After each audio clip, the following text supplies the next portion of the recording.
Rich from SportsChatPlace.com and PicksandParlays.net.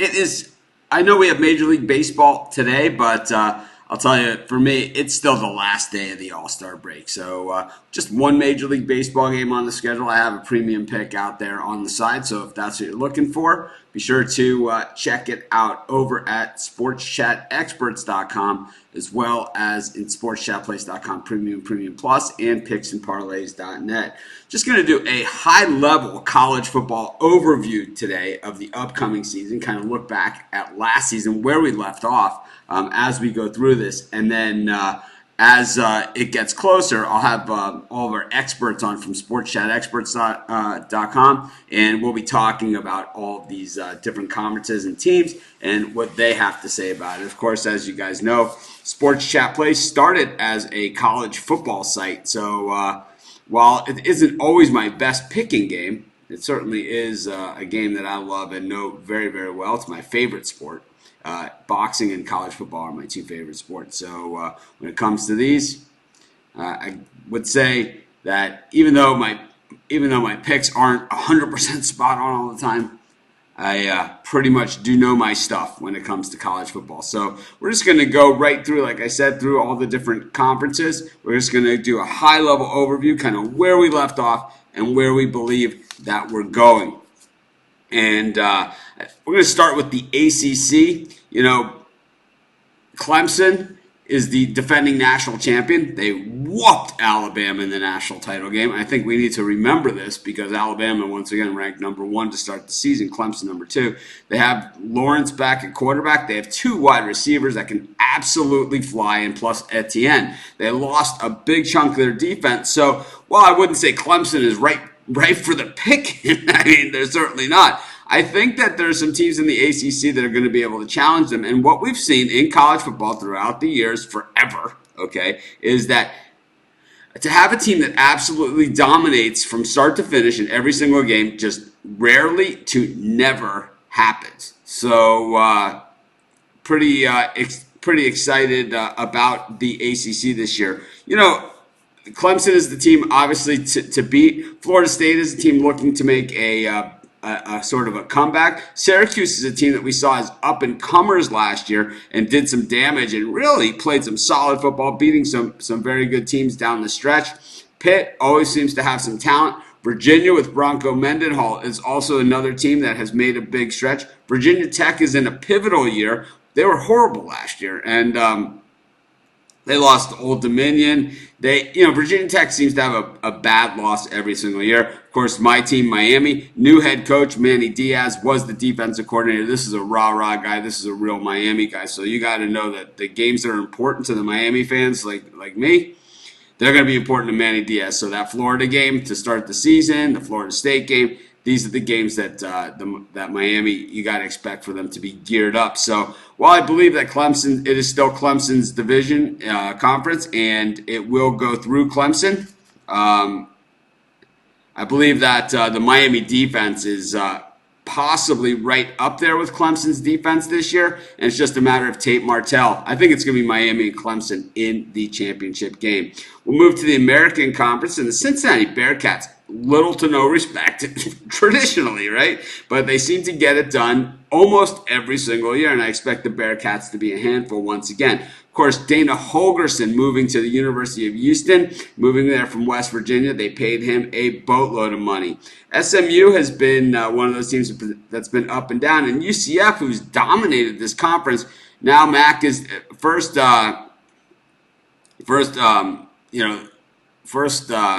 Mackenzie Milton goes down, and now Daryl Mack Jr. is also down at quarterback. So that leaves Brandon Wimbush, the former Notre Dame quarterback, as the transfer. He's going to be the quarterback there this year. Of course, the USF, always a wild card, always a ton of talent with all that Florida talent on the roster. And Memphis, well, this is a team that has scored a lot of points in recent years. So we move on to the Big 12. A lot of people look at this and they say Oklahoma and Texas right out of the gate, but I'll tell you what, Gary Patterson's TCU Horned Frogs, traditionally a very strong defense. They love to get after the passer. Texas Tech, Cliff Kingsbury moving on, and we'll see what they can do there. And of course, at West Virginia, Dana Holgorsen. So we're going to have some new looks from some teams there. And of course, Oklahoma State. Mike Gundy's team seems to always be knocking on the door. While I do believe that Oklahoma and Texas have the most talent, I'm not sure that's going to mean doing it because Iowa State, I believe, has the best head coach, and that goes a long way. They also have the best defensive line in that conference. They also have the best linebackers in that conference, and probably close to the best secondary in that conference. So while the offense always seems to be a little bit lacking at Iowa State, the defense is really, really good. It's going to give that offense some really good field position. I'm liking Iowa State there in the Big 12 to surprise a lot of people. I think we're going to make some money with Iowa State. And I think that's really what college football is all about. You guys know I love the dog. I am Mr. Dog of the Day, right? People see me in Vegas, they just yell at me, right? They don't say, "Hey, Mitch, what's up?" They say, "Who's your dog of the day?" They scream it across sports books, right? And I love it. I love it. And I usually will go over and meet just about everybody that wants to meet, do pictures, whatever you guys want to do. I don't care. Play some craps, whatever. Eat some donuts. We do it all. But I'll tell you one thing. One thing I love is college football. And college football is a sport where you seem to always, we always seem to find a ton of value out there because of overrated teams. And speaking of overrated, the Big Ten is a conference that's generally overrated and a great place to find overrated teams. Generally, it's Michigan that's the overrated team. This is a school that's recruited highly for the last 75 years and has one national championship to show for it. And it was a split national title. And I'll tell you, I don't really think that if they played on the field that year and decided it out on the field, they would have got run over by a Nebraska team that won back-to-back national titles and national titles in 3 out of 4 years. So while Michigan claims the national title that year, yeah, I'd say Tommy Frazier and the Huskers would have had something to say about it. But Iowa State is one. Ohio State. Justin Fields, I'm not sold on him as a quarterback. We already talked about Memphis and Houston, but we talked about the 8. We're just going in alphabetical order, so you can always watch the replay. But Ohio State, new head coach Urban Meyer is gone, but this is a school that always has a ton of talent. I expect them to be very, very tough this year, and the team to beat in the Big Ten. Regardless, I think Michigan, once again, Jim Harbaugh just not a good head coach, and we will see that once again that he's the problem. He might be a good recruiter, but I'll tell you what, when it comes to the X's and O's, he does not get it done. We're going to take Ohio State to win the Big Ten Conference. I think Wisconsin's going to be tough. They always have a very good offensive line. Not, weak at wide receiver, weak at quarterback, big offensive line and a power running game. And, that really is what gets it done in the Big Ten Conference, but I don't think it's going to be good enough. And, of course, Northwestern, always a team to watch and always a team that we seem to make a lot of money on over the course of the year because they'll lose a bad game early and then they'll do it for us late. When we go to Conference USA, North Texas with Mason Fine at quarterback, this is a team to watch. I know this isn't a conference that is the big ESPN conference, and this isn't the conference that's like the CBS SEC game of the week or anything. But this is a conference where we make a lot of money, and this is where we're gonna miss Mark, who has written and covered Conference USA for us forever. He retired this year. And I know we'll see how he is during college football, but FIU is one of the teams that I really like in this conference as well. I know a lot of people like North Texas, but for me, FIU is going to be tough. Butch Davis, one of the great recruiters of all time, and really one of the greatest. He is the greatest evaluator of talent in the history of football at any level. Butch Davis, he finds the diamonds in the rough. He also knows which superstars are going to pan out and which ones don't. Look at his track record. You look at the guys that he recruited at Miami in both of his tenures there as defensive line coach and defensive coordinator. And then, of course, later on as head coach. You look at the players on that roster. It's basically the NFL Hall of Fame. You look at the players that he was responsible for drafting with the Dallas Cowboys as part of the Jimmy Johnson era there. And once again, NFL Hall of Fame. So Butch Davis there, there's going to be some guys that slip through the cracks of some of those big schools, and that is his game. But we move to the MAC, where Northern Illinois has been a team to beat there. Of course, Ohio with Frank Solich as head coach, also very tough. Of course, Western Michigan in recent years, another team that's been very, very good. Buffalo has been good too. It's suspect quarterback play this year, but a great offensive line. And Ball State, this is a team that if you can figure Ball State out, you're better than me. But the team that we've made the most money on in the MAC in the last 2 years has been Eastern Michigan, who, even when they lose, this team plays in more 2-3 point games than any other team out there. And remember, we took them last year to beat Purdue outright, and they did. So we love Eastern Michigan, kind of our team.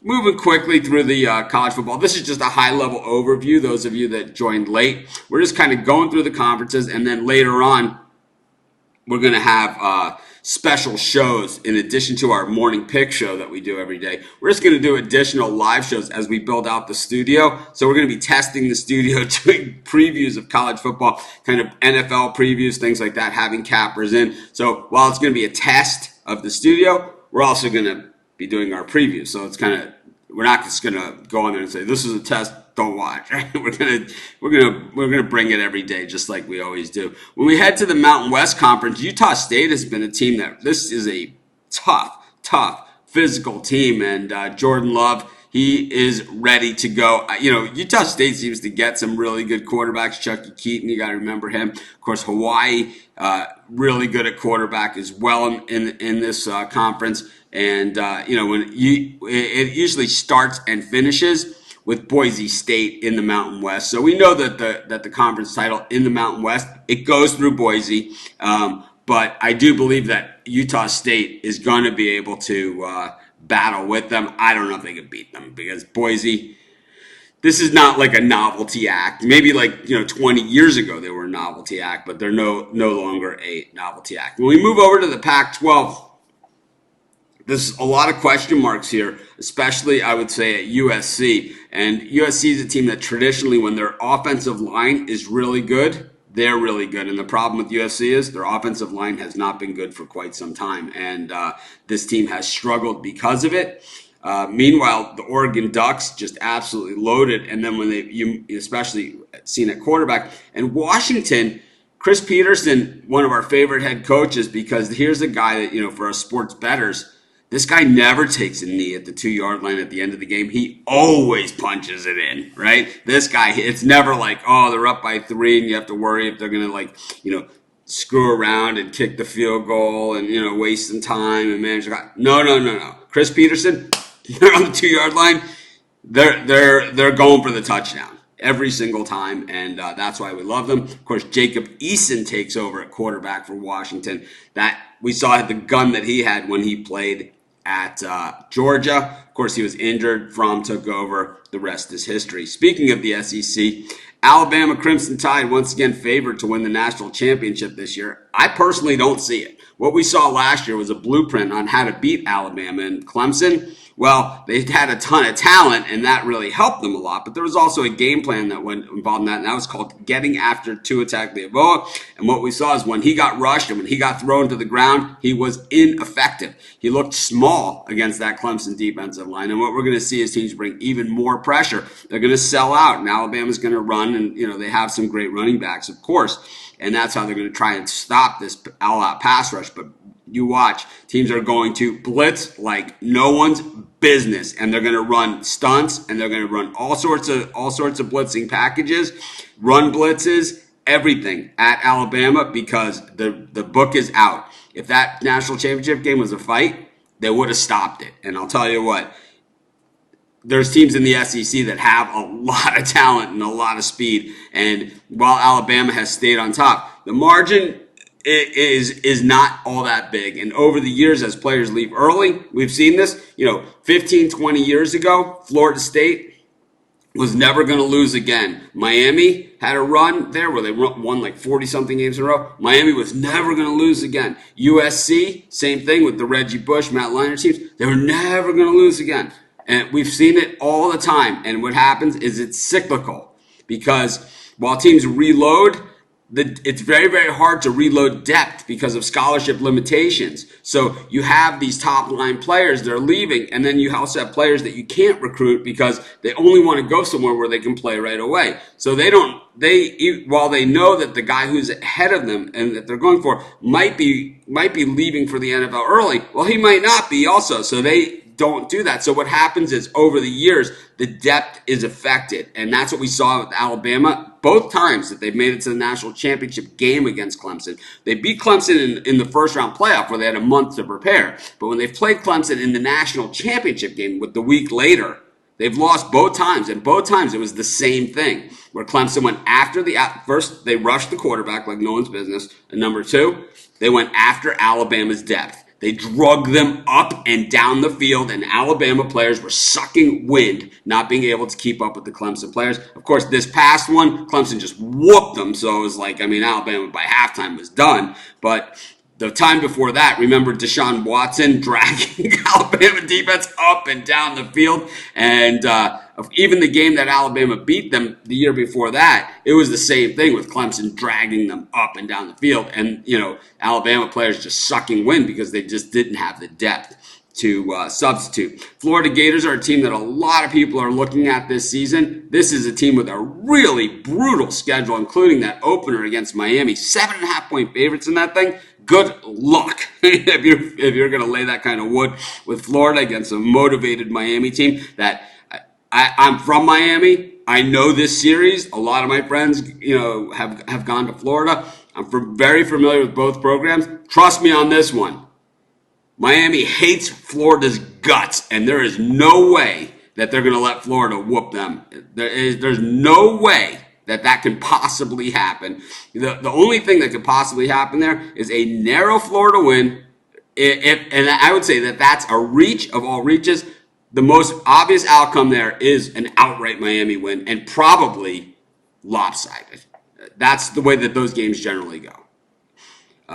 Even when Emmitt Smith was at Florida, he had 8 yards rushing against Miami. Miami hates Florida's guts, and they would rather win that game and lose the rest of the games on their schedule. That's how much they hate Florida. Meanwhile, Florida still quarterback issues, I would say, with Felipe Franks. Also on the defensive line, they lost a bunch.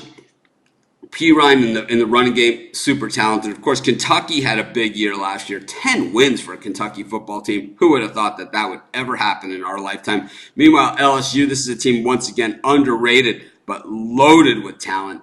Ed Orgeron, one of the great recruiters in college football. Ole Miss surprised a lot of people last year. I thought they were a lot more talented. And I think at South Carolina, Muschamp's doing a super job there. Just a really, really good job. And, 2 years ago, they beat Michigan in the bowl game. But, meanwhile, Michigan gets all this credit. South Carolina, afterthought. So, you know what that means? That's where we make our money, right? The teams that nobody else likes. Generally, Vandy is a team like that for us that nobody likes. But sometimes, they're in over their heads. But the other team to watch here is Texas A&M in the SEC. Mond was outstanding last year at quarterback. He's only going to be better. They have really, really good wide receivers, really good defensive line, a decent secondary. I think that they can play. You got to remember, they played Clemson extremely tough last year, but Texas A&M, really, really rough schedule. They play Clemson again at Clemson. They play Alabama. They play LSU. They play Florida. They play everybody. So just that's the problem with Texas A&M. But I do believe that they can get in the mix and kind of, maybe kind of, split some of those games and do some damage there. The other team that I like here is Auburn. Gus Malzahn have quarterback will travel. When he's had a good quarterback, he's done extremely well. He's got a few youngsters right now, including Bo Nix, and I think Bo Nix, we're going to see him. We're going to see him this year.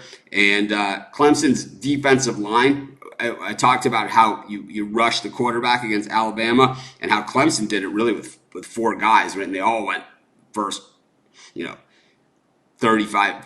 50 picks of the NFL draft, right? Auburn has the same kind of defensive line that Clemson's had the last few years. And I know that's like a huge statement, but Auburn has an abundance of defensive linemen this year, and I expect them to get after the passer. And I expect by the time that Alabama Iron Bowl game rolls around, that they're going to be a lot better team than what we see early in the season, especially with Bo Nix. Bringing us to our final conference, we're going to just do a high-level overview. Those of you that have joined us late, we're not really getting into the specifics of college football. We're going to go back over all of these teams and all these conferences and all these things in a lot more detail as we build out our new studio and as we have guests on, and we'll talk about them in that way. And, we're not just going to have like one guest on that covers the SEC. We're going to talk about SEC with all of our different guests, and we're going to recap what everybody said and kind of at the end, before we get to the college football, kind of say, this is where we are. And then at the end of the season, say, hey, this is what you guys said. What do you have to say for yourself, including myself? And I'm excited to do that, something that nobody else does. But not even the guys on ESPN. They don't do that stuff either. But anyways, we get to the Sun Belt Conference, or CBS or Fox or any of those stations do not do anything like what we're going to be doing at Sports Chat. I am super excited about it. Next, we go to the Sun Belt. This is our final one. Appalachian State, this is their conference, to win or lose. Troy is going to be extremely tough as well. But App State, Zach Thomas back at QB. And we know one thing about App State. Just because you get inside the 10-yard line, it doesn't mean you're getting in the end zone. This team is super tough at goal line defense, and this is where they win and lose those tough, tight games. And this is how they win championships, at least conference championships at App State, is inside their own 10-yard line when the other team is driving and they just can't get in. And we saw it not just against the against the Sun Belt teams. We saw this when they go out of conference. We saw it at Tennessee 2 years ago. We've seen it time and time again where App State challenges the big schools. And where they do it is they turn touchdowns into field goals for their opposition, and then it puts them in it. When a small team plays a big team, the whole goal is to just give yourself a chance to win at the end. And I think App State, they do that. They muck it up. They kind of, give themselves a chance. The game stays close. If anything, they have the lead and just need to hold on is the way that they've actually played it out. But they're going to be tough, and Troy is going to be extremely tough as well.